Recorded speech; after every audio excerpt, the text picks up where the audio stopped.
I know it annoys Jared. Jared and I know it does. I know it gets to Gary Lyon. So that's why I keep going hard at them, because I just know that they don't like it. Hello everyone, welcome to Eddie and Jimmy. Thanks to our great friends at Hyundai, who are fantastic sponsors of the Carlton Football Club, have stuck with them through thick and thin, which leads us to our special guest today, Dan Gorringe. But before we do that, our other sponsors, of course, Fiji Airways. And don't they do a sensational job at the moment as the Middle East crisis continues to unfold in front of every eyes? Go to Fiji for a holiday. That's the spot to go. They've got everything from Kokomo, the 7-star resort, right through to thatched huts, everything in between. Great holiday experience for the kids. Actually, I took my kids up there when they were young and they just loved it. Running around, coconuts, snorkeling, you name it, they loved it. And then from there, you can go straight into America. You can go up to Vancouver in Canada. You can go into Los Angeles. You can go to Disneyland from there. San Francisco's fantastic. And then into Dallas. And if you want to go beyond, the hub in Dallas and LA opens up the whole world to you. So Fiji Airways, you can do it on your frequent flyer points. It is a one-world traveller. I can tell you, I can vouch for this, the planes are brand new, they're sensational, and the service, it is the friendliest service in the sky. Welcome to Jimmy Bartel. Hello, Jimmy. Bulla, Ed, by the sound Bulla. Bulla. Hey, let's get straight into it because we've got a special guest. Introduce our special guest. We've got the man who is dominating all things media, new media. I think he's got some old media, a little bit twitchy in the backside, Ed. And we speak of Dan Gorringe, who joins us right now. G'day, Goz. Thank you, James. Thanks for having me. This is Grace is nice. I grew up idolising you, coming through the media, and you as well as a fearless leader, mate. And I was trying to aspire to be what you were, but obviously fell very short. I guarantee you I would have remembered your name as a teammate, unlike one of my other former teammates, which... Who was that? He was a pretty good player. He was a bit short on hair a bit later. Giablett. Yeah. No idea I existed. Well, Giablett Senior, notoriously. I called a game with Giablett Senior. He came on Triple M one time, and he didn't know any of his teammates' names. No. None of them. Well, it runs in the family. Yeah. Because he didn't know my name. Famously, Sam Newman was introducing, I don't think it was the Queen, it was someone who's a VIP. It might have been the Prime Minister, and forgot Gerald Fitzgerald's name, of all names. Yeah. You reckon you remember that? He only had to remember one name, didn't he, Gerald? So it has happened in the past. It has, yeah. No, it has. How did this happen? Probably my third year at the club, I think. I just went up to Gary and said, how you going? And you know when someone doesn't know your name, you know that what that is. Mate. Yeah, a lot of that going on. And then we'd worked out, I think on a Mad Monday, maybe that year or the year after, we just asked him, do you know who this is? And he just said, no. What's his name? I don't know, mate. So there it is. Hey guys, the playing career into obviously Big Brother into what you're doing now. You mentioned you idolise Ed, so you've always had an eye on the media and, of course, relating to AFL footy. Has this always been something you've always looked at as far as the way you want to take your life and your career path? I think so. I think more entertainment. I didn't know it was going to be this and what it is now. That was probably not the goal, but I think in school never wanted to pay attention to school. And then football, I was naturally, as you know, growing up, you're either good or you're not. You kind of get a feeling for a game. So I think just entertaining throughout school and football and now to what we do now, I think it was always going to be the path. But yeah, when you saw the footy show back in the day and how funny and just different that was, and then you compare that to the seriousness of actual traditional football radio shows, I liked that it was different. So there's definitely a lot of what was done with the footy show in what we do and kind of that light entertaining space. So yeah, I guess so. Yeah, there's a seed there. I was going to ask you about that because I'm going to embarrass Ed a bit. They were trailblazers. Yep. Of course, the footy show went where no other shows went. The ratings were enormous, all steered by Ed. Do you feel like you're part of that here in Australia with the podcast and the vlogging and the visual mixing with the audio medium? Yeah, definitely. Yeah, you've nailed it exactly there. Yeah, the footy show was so different in what it did and how it spoke to fans and got fans involved. And now the news space, as it evolves every day, and everyone's attention span is so small, so people want vlogs. And for us, we don't cover the games like media people do, where we just take the best bits and put our own spin on it, where it's hard to keep attention span. So I think we're trying to set a new path for the next wave of media performers coming through. So hopefully we can do that. And, in 10, 20 years, there's vlogs and podcasts, which there are already heaps and all that style. Well, it's interesting because you remind me of Sam Newman in that Sam was a natural comic. He had natural timing. I see that a lot in your stuff that you do, quick, smart, You know, sometimes hits, sometimes misses. Most of the time hits. Okay? Yeah. And the ones that miss are actually funny because they miss. And that was always the thing he said. It didn't matter what he said. It was just keep swinging. There was a reaction to it. And, you know, I like the way you've brought through, you've got a good balance with the Doc. Yeah. And who has, you know, if he does nothing else for the rest of the year, his voice message certainly got everyone's attention. And you got my son on there now, which is nothing to do with why you're here. But I look at that, and it's interesting. You looked at the footy show, and Jim, thank you for that. But as a kid growing up, I obviously loved journalism, loved the football, all of that. But I was in love with the essence of people like Mike Williamson, who'd call the game on a Saturday afternoon, then go and host the Penthouse Club, which was a show that you guys... No, Penthouse Club. So the Penthouse Club used to be... Wow. So Saturday night, this was living in Broadmeadows. You had the open fire or the briquette fire. Dad went up the pub and he'd get a couple of long necks and a bottle of Tarek's lemonade, and you'd be sitting there and you'd watch. You'd go Adventure Island on the ABC, into Football Inquest, the Placco Football Inquest, into the big replay, and then into the Penthouse Club. Wow. Now, the Penthouse Club was Mike Williamson hosting with Shirley Hardy. Sorry, not Shirley Hardy. Shirley Hardy was her niece. Mary Hardy, who was the sister of Frank Hardy, who wrote Power Without Glory, who for years won the Raconteur of the Year award. And Mary Hardy was just one of the most amazing hosts. You know, back in the 70s, she was, the female host, and she was sassy and she was at it, and, she was an amazing personality. Shirley Hardy is her niece, who was a gun crime reporter on Channel 10 when I started in the newsroom, and Mariki Hardy is her grandniece, the great writer and social commentator. So the Hardy family are just imbued in inner city Melbourne comedy, literature, everything else. So they had this great team. And they're across to the Trots. So they're across to Ray Benson. So you go to the Trots, and then you come back and have Shirlene Clancy, and you'd have Long John Sexy Legs Portman would be singing. It sounds like a made-up show. Sounds we need to bring it back somehow. I want to. My bring it back. ambition is to do of the Penthouse Club. And who else did you have? And the Hawking Brothers were the great country band in those days, who used to sing the Melbourne Bitter ad. Yeah. And all these, and then anyone who was in town would come in. And when Mike couldn't do it, Bill Collins, the race caller, the accurate one, he'd host it. And then the rest of the week you'd see Lou and Jack and Bob doing league teams. So for me, this whole entertainment side, the fact that you could call a game of footy in the afternoon and come up with Jesselenko, You Beauty, and then do a Tonight Show on a Saturday night was, to me, everything. So I'm really fascinated that that's something that maybe we've been able to inspire you towards. Yeah. Because Sam Newman and Trevor Marmalade were just geniuses. Yeah, I think you're definitely right. I think the ability to, and now, and how it has been for a long time, you've probably need to have some kind of backing of a career behind you to be in the space. So it's felt like you've needed to have the runs on the board to just have an opinion, have the space that people respect and listen to. But now it's changed so much. Like anyone with a phone or camera is in the space. Yeah.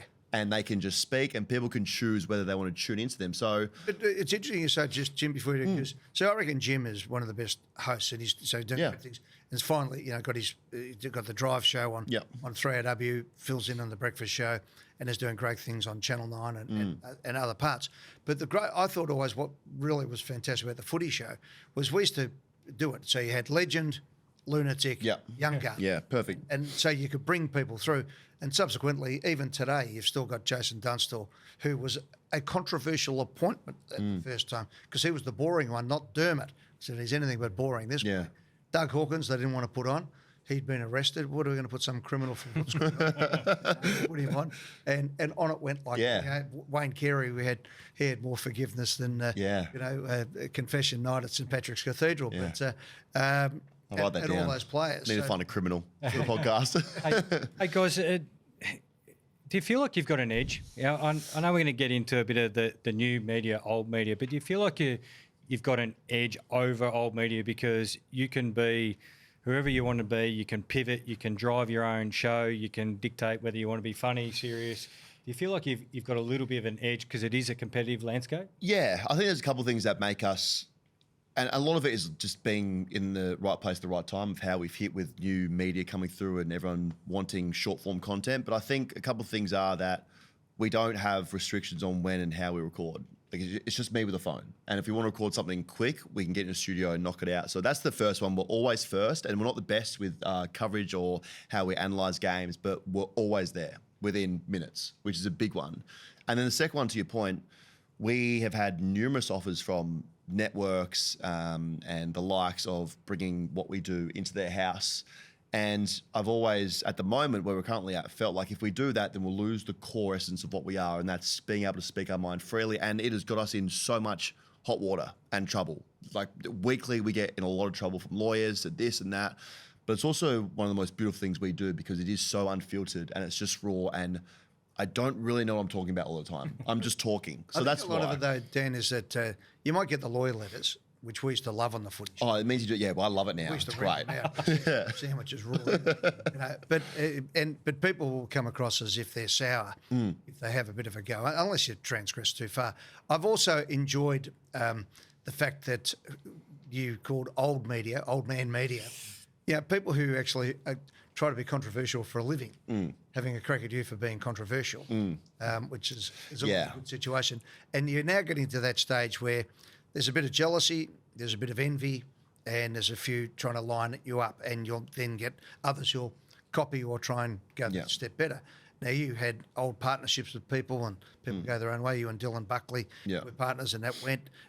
Other people have had a crack at you over the journey. In fact, Jimmy and I think when you we said on our podcast, this podcast, we loved what you were doing and could see where you're going with it. But a lot of people really blew up when Doc voice message. Yeah, well, how do you feel about all that? Well, thanks for having me back. I appreciate it. I'm glad two people did out there because it was crazy. It was crazy. It was great journalism. It was fun. It's great. Yeah, it is. I think it has been. And the old man media thing, I've said along with the whole Doc thing, is a great deep respect for how everything is done in that space and how it's been done for a long time. As I just said, like my inspiration has come from all that stuff. So I just say it now because I know it annoys them. And there's a particular few who are in the space that I know it gets to. So I keep ramming it down their throat. So I know it annoys Jared. Who bites the most? I know it annoys Jared. Jared and I know it does. I know it gets to Gary Lyon. So that's why I keep going hard at them because I just know that they don't like it. Yeah. And then, I do feel sometimes like we're not allowed to be in this space, rightly or wrongly. I mean, who wrote the rules? You've created your space, and that's what I'm saying. Yeah, that's the thing. It's not like you've taken someone's job. No, you've created a space that was sitting there waiting for somebody to fill it. Yeah, we've barged in and filled the space. And I've always, again, said along, there's two things that can exist and both be very good at the same time. Ours is just polarizing and a bit to your point where the people who have been in the space for a long time maybe feel threatened about how we do things because it's so different. It's so quick. It's so nimble. It's I describe it as a new and improved model, and it's just lightning fast. It's moving 100 miles an hour. Just on the Doc one, I was at the Peter McCallum breakfast on Monday morning, and he was there as guest of honour. Yeah. And there was a little chip back and forth between Wiedering said something, but he was fine, and everyone welcomed him, which just shows in football you got to win them and wear them, and you can hate somebody for a week, then get on with it. Of course. Hopefully, with that one though, a lot of people looked at it from a journalistic point of view. Yeah. I did as well, but I looked at it and thought, he left a recorded message. So chances are it's going to get played if you leave a recorded message. Yeah. I thought I was interested that a lot of people had a crack at you are world champions at forgetting, absolute world champions at forgetting what is on the record and what is off the record. Yeah, it's funny that, isn't it? There was an amazing amount of hypocrisy that came through, and I must admit, sort of been one out, one back these days, sat back and laughed hilariously at it all. Yeah. I got told to have journalistic standards. I don't know what those are. I haven't been to any kind of formal training or education of being a journalist. I just played it because it was my best friend who was super honest. So for me, Sam Docherty is my best mate who played there. And then stupidly, obviously, forgot that his voice would hold some weight, and given that he was a captain there. But at the time... It didn't say anything that anyone watching the games didn't know. Everyone at every pub as a Carlton fan in their homes, he probably did a nice version of it, of how they were going. So, yeah. It was tough. It was tough going because it did feel like that was an open whack season for everyone to come at me after being, barging into the space, doing it differently, it felt like they all had this one chance and had something that they could use to come after me. So I'm just learning. I don't take too much notice of it. I'll keep doing what we're doing regardless and obviously learn along the way. But yeah, that one felt personal, but again, it's the space, so I get it. I think Sam's approval rating went through the roof. Actually, went the opposite. It did. Hey, look, one of the things I love about watching all your little clips, I don't mean like little clips, but the small ones that you put up, is you do it with passion. Yeah. And I don't think you ever do anything with any regret. But is there anything where you've gone afterwards, gone, oh dear, like the Stewie Jew tattoo, the coloured hair? Is there anything that you've gone, oh, that one might be a bit tasty for me? Not to do with myself. I think we're a content machine. So I know I think I've figured out how to push content now and which buttons to push on emotions of people to get rises. I think that's a real skill that I've learned. At the start, it was just post stuff and try and get engagement. But now I've learned the levers to pull to get things out of people and fan bases. I think the only time I ever feel unsure about something is I want to always try and be pro player, given that I know how hard it is in the space. And I think how it has been for a long time is that it's easy to whack and make a story out of a player being down on form or a controversy. So I've sometimes had stories that have come up, whether it be a scandal or someone I know where I know them personally or I don't feel like it's the best thing to go with, but because we're in the space, I have to cover it. So that's the only thing that makes me sometimes double think about how to present something. But in saying that, we now have a duty to go and talk about as much as we can. The old trick on that, or not even a trick, but bring in serious journalism into it, is just get the facts. Yeah. And I mean, I used to always say to people who are friends in that situation, look, if I found out, chances are someone else will. Yeah. Better I do it than they do it. And you get in and you do the story and give them at least a fair opportunity to have their side of the story. 100%. And we just call that bullshit. I mean, there's a lot of things. I think that the fans and lovers of football can now, they're smart.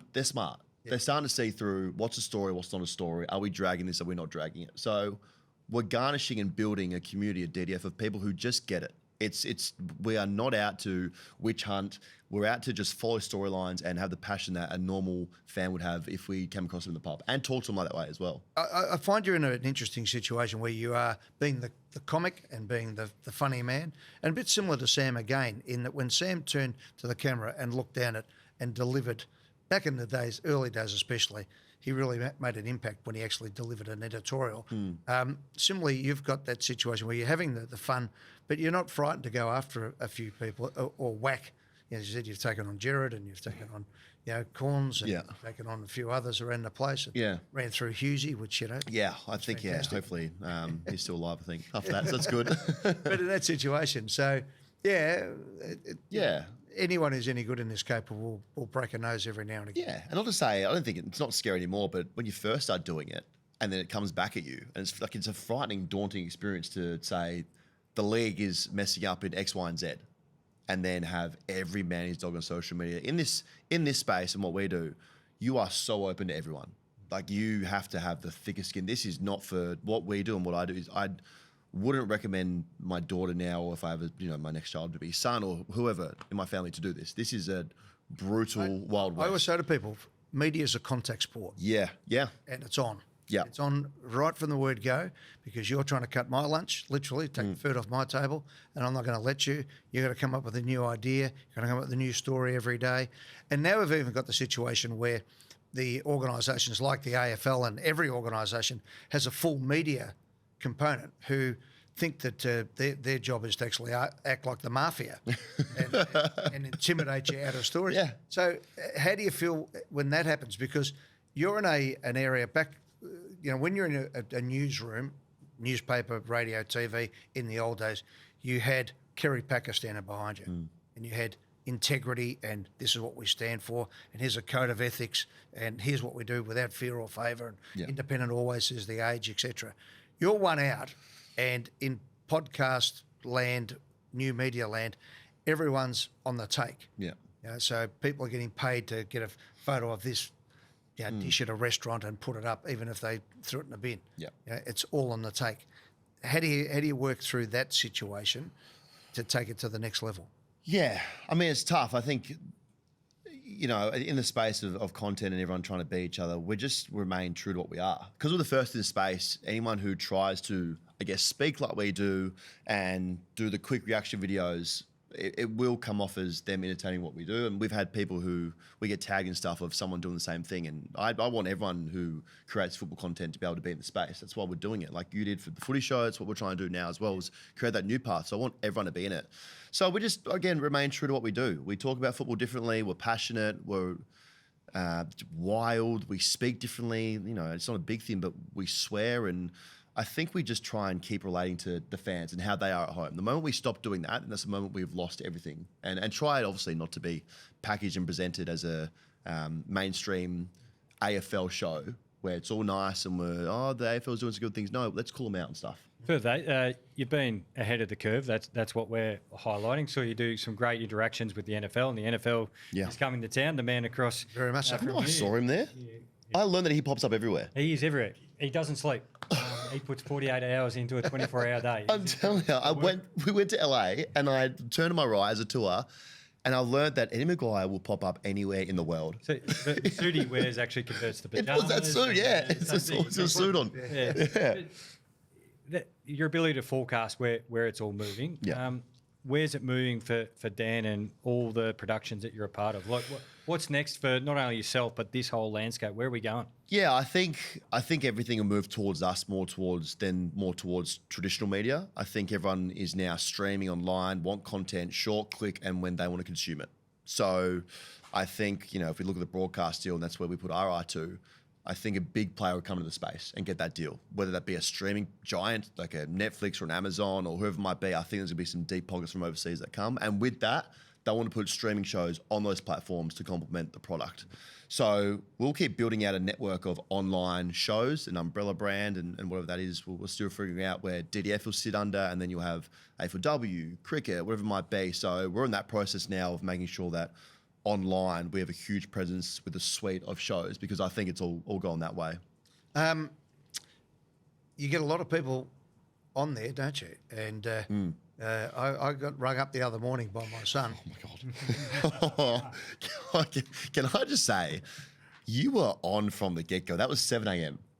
with no warning at all. Yeah, can I tell you, do you know the background of that was? I get the phone call, the phone rings. Now, when you've been president of Collingwood for 23 years, when the phone rings, you answer it. Right? Look, you never know. They're not usually ringing up to tell you you've won Tats Lotto. Yeah. Okay, so it rings at 7 o'clock. Early. And it's Xander's number. I'm in Byron Bay, basically on a holiday at friend's house, and Carla's asleep. We're in bed. So I jump up, stub my toe, stumble out, answer the phone. And I'm on air. Straight away. And that's it. You were great. And when you hear it, you can hear my voice. So it sounded like I'd had a couple of reds the night before. But it's good. It's just passionate from the go. And then we got into it. And you were great. That was great. But I think it's funny because it is the old Carlton Collingwood thing. Yeah. And tomorrow night, Collingwood and Carlton go at it again. Yeah. And it's a big game. Yeah. Now, I've been sent a lot of messages from Collingwood people. Get off not wear our jumper. You know what? Wear our jumper. So for this one, Our sacred cloth. yeah, as you called it, which is very good. I have decided I'm not going to do anything. I want a fair game here. Yeah. Because every time I do something with Collingwood, something bad happens to you, and obviously it's hilarious to say it's a curse. There's something behind it now. So you need to work out how to kick some goals. What's going on? You'd have some intel. What's going on down there? Mate, if I could do something to curse Carlton, which I think I did. Have you? Yeah, he's Have you done a curse? he has been incredibly fired up, and I noticed in the last couple of weeks, anytime he had a chance to test a coach's speech, and we got a bit of wind, Oh, and he really? might have fronted the playing group, and given some fire and brimstone. Actually, wow. I haven't yet. That's getting ready though. haven't yet. Getting ready. Look at him. Wow. Look at him. We can get you down to Carlton if you want to do that He's for him. twitchy. No. You are. See, I did a double curse on Carlton. Sadly for That's me, rare. Sadly for me, I've actually provided more premiership cups for Carlton than I did for Collingwood, because I found the 2 stolen cups back in the day. Yeah, wow. Well, thank you for that. Do you know about that? No, I don't, but I'd love to know more. Great story. That was massive at the time. 2 blokes, one barrack for Richmond, one barrack for Collingwood, were in the Carlton Social Club one night. And back in the day, there used to be a nightclub called the Carlton Understand, which I used to frequent as an underage boy. Now we're talking. $15 on a Friday, all you could drink. Saturday, $20, all you could drink. First time I ever saw Terry Wallace in leather pants was there. It was a good place. Anyway, on a Thursday night, there was a night in the social club, and these two blokes went up, and they couldn't believe they opened up the premiership showcase, and it opened. So they knocked off. They went in, went bang, grabbed the 1970 Premiership Cup and the 1972 Premiership Cup, and it was like the dog chasing the bus. Once they caught it, they didn't know what to do with it. So they went downstairs out onto the concourse. This is the old George Harris stand, and so they walk out, and in the far corner where the champion stand is, or the player stand is there, in the far corner there used to be a gate where the groundsman used to come in. The gate was open, so they ran out and they stuck these two Premiership Cups up a tree. Okay, and they went back in and got on the gas and all that. Anyway, later that night they walked out and they were still there, so they took them home. Fast forward 20 years or something, and I can't remember what happened. A Premiership Cup had been knocked off somewhere. Anyway, this guy rang. He was from sort of my old neck of the woods out there in the northern suburbs, and said, listen, every time someone knocks on the door now, my missus thinks it's the cops and we're going to get done and all that sort of, I want to get rid of this cup. And he said it's the 1970 Cup. And I think we'd found out that there's one of the cups had gone. I go, 1970 Cup. So I ring up Carlton, and Stephen Goff was the boss in those days. He was 2IC, he was the footy director, and Ian Collins was the boss.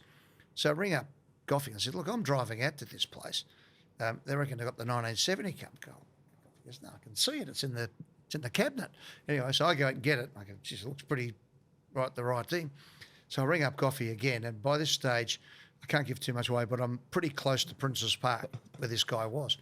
And so I've got it, and Goffy says, I spoke to Colo. He says, yeah. He said, we didn't tell anyone. They got knocked off, and we just got two new ones. They've been replicas, always the two in the cupboard. You've actually got so I've got the 1970 Cup, the thing that's cursed me all my life, the 1970 Cup. So a funny adjunct to that thing was the deal was I wouldn't put in who the guy was. And anyway, so I took it across, and I was going to do a little bit of a frontline type of thing here. So I was going to put it in, the toilet block out the front of Princes Park. Yep. So I was going to put it in there and then go in and find it. So I walk into the Premiership Cup with a cameraman with the sun gun on, with the light on, and I didn't realise it was a bit of a meeting ground. It was a meeting ground for interested adults who were in various stages of dress and undress. As I walked in, who thought it was a raid, jumping out of everywhere, running past me. I'm walking in with a Premiership Cup. She's going everywhere. Anyway, I ended up putting it under the leaves around there, and we did this thing. Fast forward again 2 weeks later, the other bloke rings up and says, I've got the 72 Cup. So... yeah. You won't believe this in the other side of the park, under these leaves as well. No, I just did on the footy show at the end on that one. So they got 2 Premiership Cups. Wow. Carlton, so yeah. And you can't say the name of who it is. Who stole them? Is that the deal you made? No, well, that was a deal, but I can't remember it anyway. Oh, okay. Dan, I love the emotion when Carlton win, lose or draw. Yeah. I'm scared to know, and even for your partner.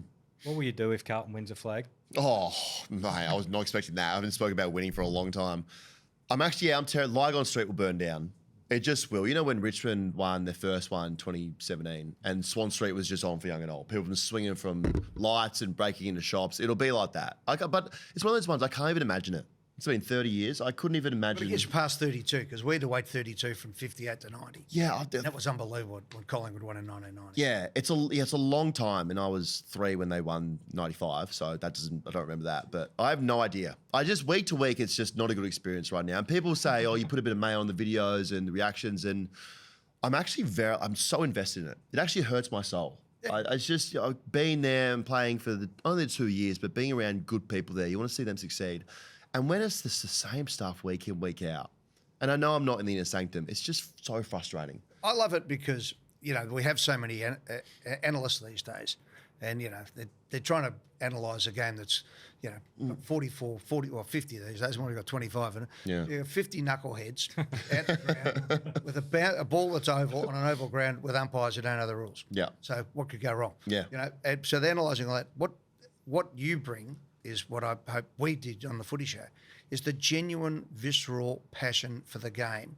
So people say to me, have you got over 2002 when we lost the grand final? I said, no. I don't even want to think. I still get angry. I deliberately didn't find out who the umpires were. Yeah. So that I don't want to know who they are. I don't even look at the umpires. No. And I describe it as this. I say, you might get over it, but you lose a piece of your soul that you never get back. Oh, I'm soulless then. You do. Yeah. No, I've got nothing left at this moment. It's just, every game you just go in there. And then coming up to this game tomorrow, always get us, Collingwood, in like heartbreaking fashion. Yeah, but always. I'll tell you what, but it was the opposite. That's why I feel so much about it. Yeah. You know, I told a story. I'm going to tell a story tomorrow about, one time when I had my beanie stolen by a Carlton boy as I was on the train. You don't forget a thing, do you? Oh, no.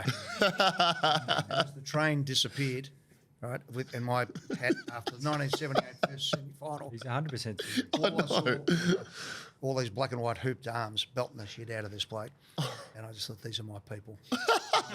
That was the moment. The moment. That was it. There was plenty of moments along the way. Is that the moment when you're like, this is me now? Oh, that's it. No, that was when I devoted my life to Collingwood. Wow, what a moment I was for a it big to click. supporter, but loved them, and I was mad as a kid, but that was the moment. I said, Yeah, this is me. somebody they stuck up. That's so good. They supported our sacred cloth. Your sacred cloth. That needs to be needs to be merchandise. You just say that. Sacred cloth merchandise line down at Collingwood. It'd be great. That's so good. That's a good idea. It actually is, yeah, you should license that. That's great. No. You've been incredible, of course, for the new media landscape. We touched on where you're going. You set an incredible work rate. Yep. Do you actually get a chance to sit back and just take it all in? Because you're always on. You're bringing people, into your lounge room. You're bringing them into your own emotions and ride it up and down. Do you ever actually get a chance to switch off?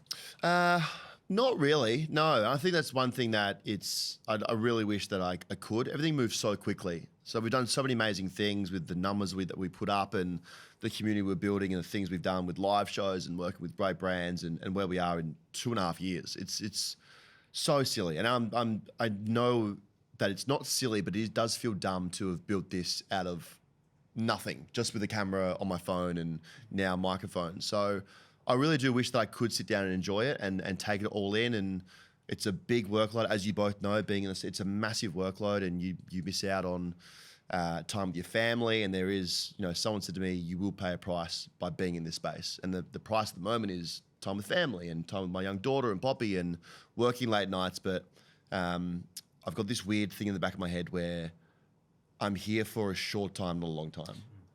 As in, I want to be in this here on the microphone for 10 years and then build something behind me that's me off camera and yelling like a knucklehead. Because as a 43-year-old doesn't hit, Can I give you a bit of advice? Please. Because I copped that for years as well. You decide whether you want to be with your family or not.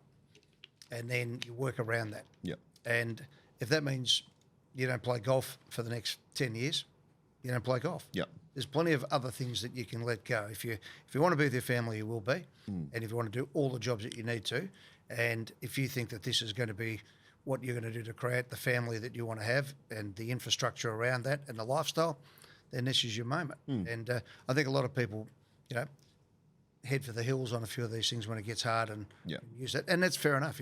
Not everyone has to be as devoted. But if that's where you're at the moment and your partner and your family are all in on it, then you can get through it. Yeah. And don't get me wrong, I love what I do. It does not feel a single day that I work. I talk about football. I take the piss out of everything and everyone and myself. So it doesn't feel like I'm going to work ever. And I'm so happy with all the opportunities it's given me. Is there a good quid in it these days? Great.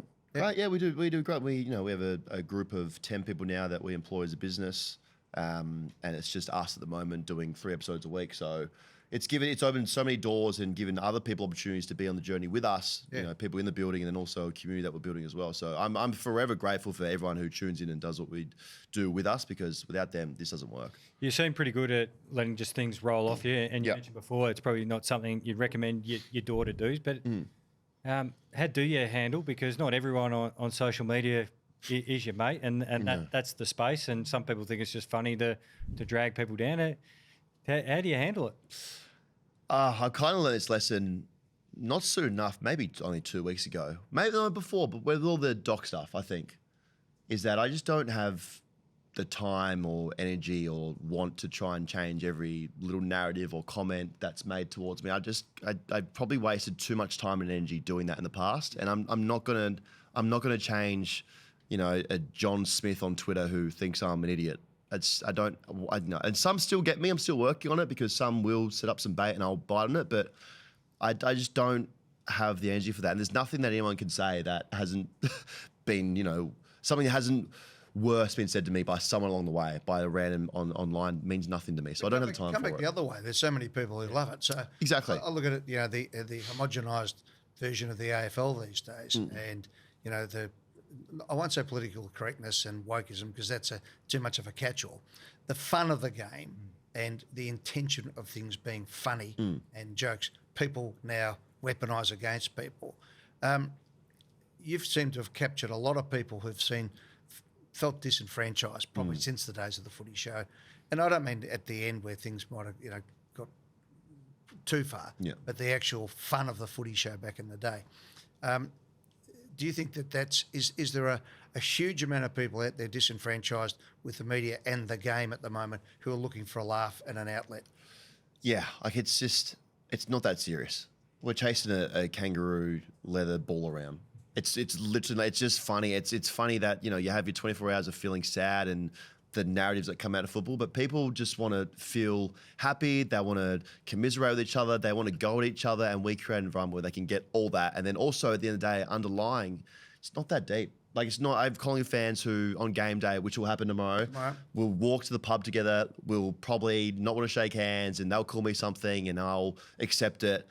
But attached lotto ticket's the worst thing that's going to happen. Yeah, exactly. Like it's not that deep, and there is that small community of people that don't like what we do and take it way too seriously. But then all our numbers say there's a large group of people who love what we do and love doing football this way, and that's enough for us. You don't have to go to it. No, that's the thing. If you don't like listening to Jimmy on 3AW, turn it over. That's the thing I'm starting to learn now. Like, you can just block me. Like, you don't have to come if it's not what we do at DDF that gets you your joy or fulfillment. And now just scroll. Scroll. Where I'm getting a lot of joy out of it, as I said, I'm sort of following a bit closer now that my son's working with me. But the interview you did, you were talking to Xander on air one day, and you were talking about you were saying how ridiculous it is sending blokes out on the ground to interview losing players, and he described it as the journalistic equivalent of going back, which is the best thing ever. Which I laughed at the time. It was really good. And then on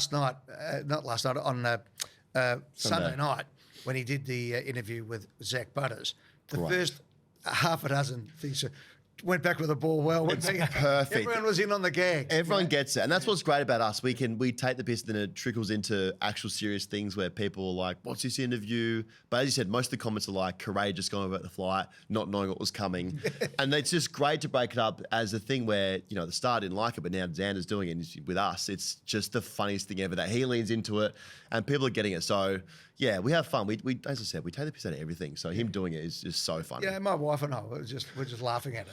It's just funny. Well, people now film him when the siren goes, walk in to go back with the flight, and send it to us saying, "What a courageous young man!" And as he knows about to meet his destiny. It's great.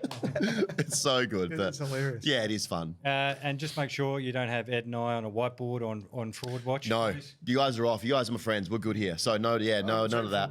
Fraud Watch. Yes. I do enjoy when the black texter starts tracking down the hallway. At Dan's house to go to a team, and so it's this whiteboard where we pretty much call the teams who we think are frauds, teams who present themselves as contenders or good teams, then do something. For instance, if you use Melbourne against the Dons, you'd have said they're a fraud. So we get the whiteboard market out and we put them down as a fraud, or we cross them out saying they can't win finals. You're going to do that in the media?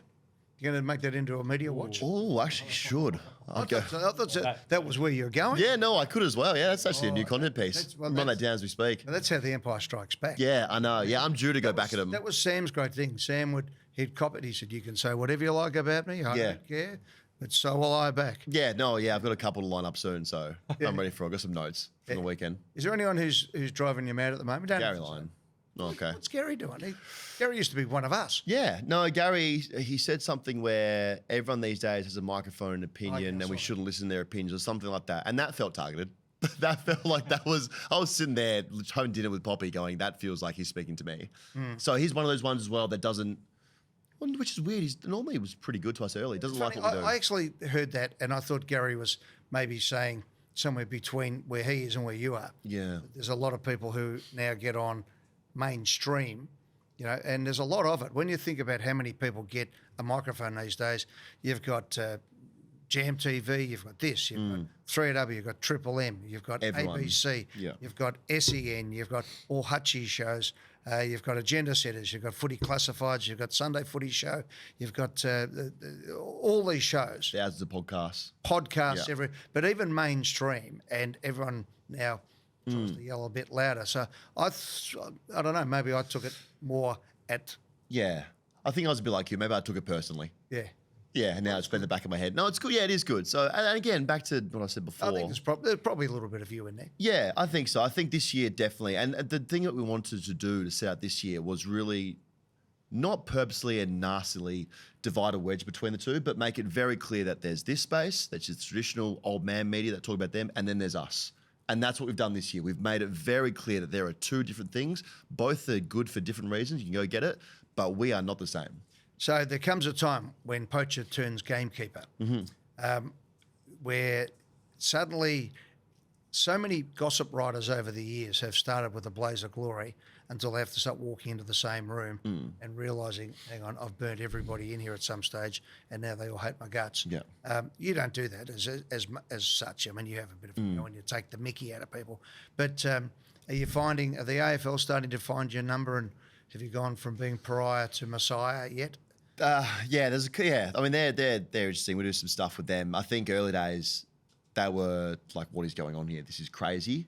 But we've even said to them, we won't change. Yeah. Like we're not going to try and change our messaging or our tone. If something is bad or there's a story that comes out that doesn't look good aesthetically for them, we don't care. We're not conforming to anyone, whether it be the league or if it was to us to sign with the network. Like we are very much our own entity of how we do things. But there has been times we walk into rooms, on the weekend at Gather Round, I walked into a room with Andrew Dillon and I just knew, I think I went at him for him trying to sell off the story about selling Wildcard Weekend. And you just know, he knows that I said that.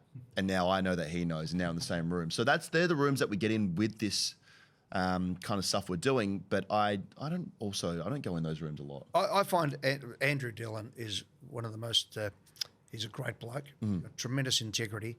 And he doesn't have a thin skin, and he's up for the gag because he's a footballer, came through the system. Yeah. What he will countenance is if you've got an opinion, but if you back it up with something, or if you've got an alternate plan that actually makes a bit of sense. Yeah. I think, like everybody, if people just are throwing rocks at you, you go, "Come on, give me a spell. I'm doing my best here. Yeah. What have you got?" Yeah. And that's what I think you do that. I think you come up with different ideas and things like that. But that's part of the shtick. Yeah, Andrew gets it.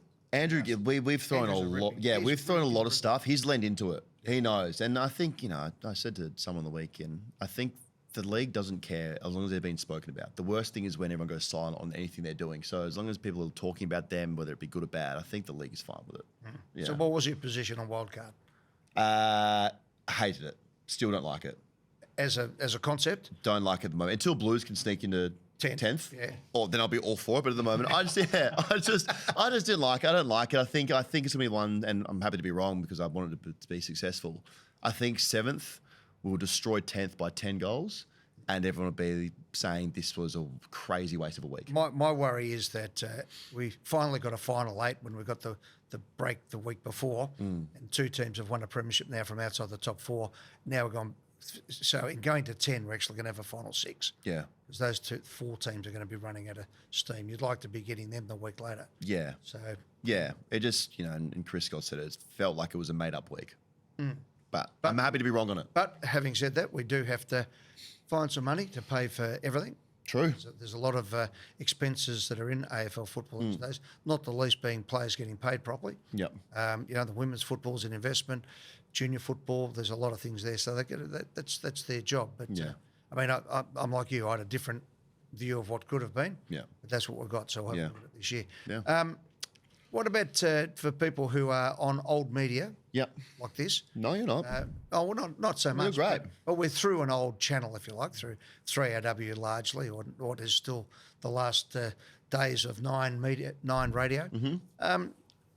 Do you want to just tell us, to finish up on, what is it you're trying to do? What's your gig? We just love football.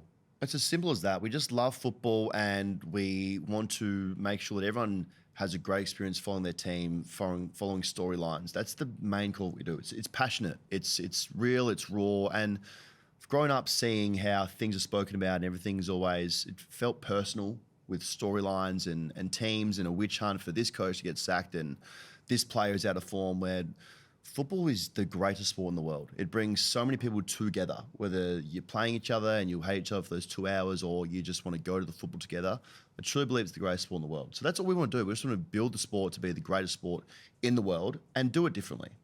Dan, we came off the back of World of Sport being axed, league teams being axed, Lou Richards coming to Channel 9 as a response, Lou's previews in the Herald Sun, which were hilarious, that you grew up on, was like reading Superman and comics and things of a Saturday, and Lou's, his tips and what do you do.